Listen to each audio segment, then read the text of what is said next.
Hello, my name is Jeremy Taylor. I'm Chief Executive of the charity National Voices, and today I'm chairing a conversation about what's needed to help people living with long-term conditions to be able to stay at home and be well cared for and to remain as well and independent as possible. And we're hoping to have a really interesting discussion with a particular focus on COPD, but also looking at the wider issues around what you need to have in place to support people to be at home and living as well as possible with long-term conditions. I guess the first thing is who we're talking about. Most people who have been diagnosed and described with COPD are older people who've been in their late 60s, although perhaps we're getting better at diagnosing slightly younger people now in their 50s. And we know it's a disproportionate large number of people who are in lower socioeconomic groups, more deprived people who are more likely to get COPD. There is much more focus now on self-management and empowerment and building confidence, because something like COPD, it's not going to go away, it's going to progress, and at some point people are going to become frailer. They have family members who may not be their carers, and there are issues around depression and isolation and loneliness which then follow. So some of the positive outcomes have been how people have managed to halt what's happening at the moment for them and focusing on their experiences, what matters to them, what they can do, but thinking ahead for the future.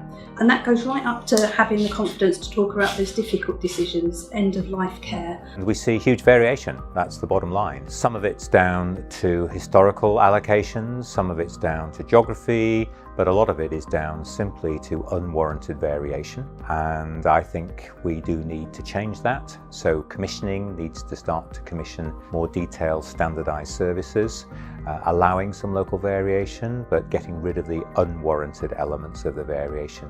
And we know the outcomes for patients vary very much as well, depending on where they go, and that to me is completely unacceptable. I don't think we should have a situation where a patient going to one hospital has a much better chance of survival than going to another, or has to stay in twice as long in one hospital than another. We've got to do something about that. We know what good looks like, but we don't always deliver on that. People living with COPD have a kind of a 17% admission rate, whereas people with COPD and heart failure have a 44% admission rate, and those are people who are going to be in and out of hospital, so they'll have the 4 more admissions per year, and they are actually going to be very sick people living at home with those conditions.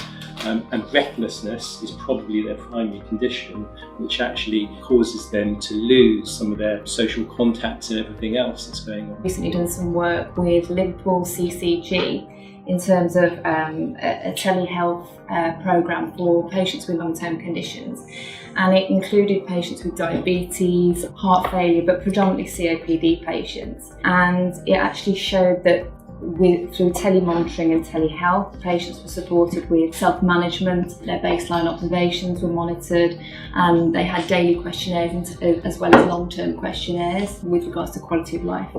And it showed that there was a 22 to 32% reduction in readmission rates.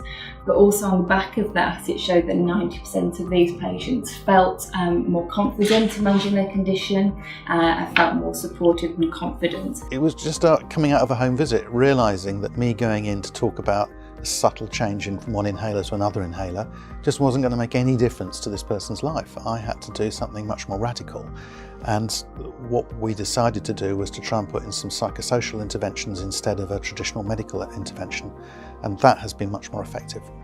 And I think if we really are going to make a difference, it's not just about what we wrap around the individual at their home, it's what else do we need to change in the system to be not fitting people into our system, but actually trying to make our system fit them. And I do think this reluctance to use things like FaceTime or telephone conversations or email conversations is really stopping us doing quite a lot. Other long-term conditions require many different stakeholders within the health and social care profession to manage the care of patients. The current models of care that we have need to change, and to move healthcare professionals from one way of working to another requires leadership, requires guidance, requires a strong vision to encourage and move people in that direction. In the settings where that leadership is lacking, there isn't a clarity of vision, there isn't a delivery of PACE. The journey to that new model of care is an uncompleted one. So that's why you need strong leadership so that that journey is completed at pace and in a safe way for patients.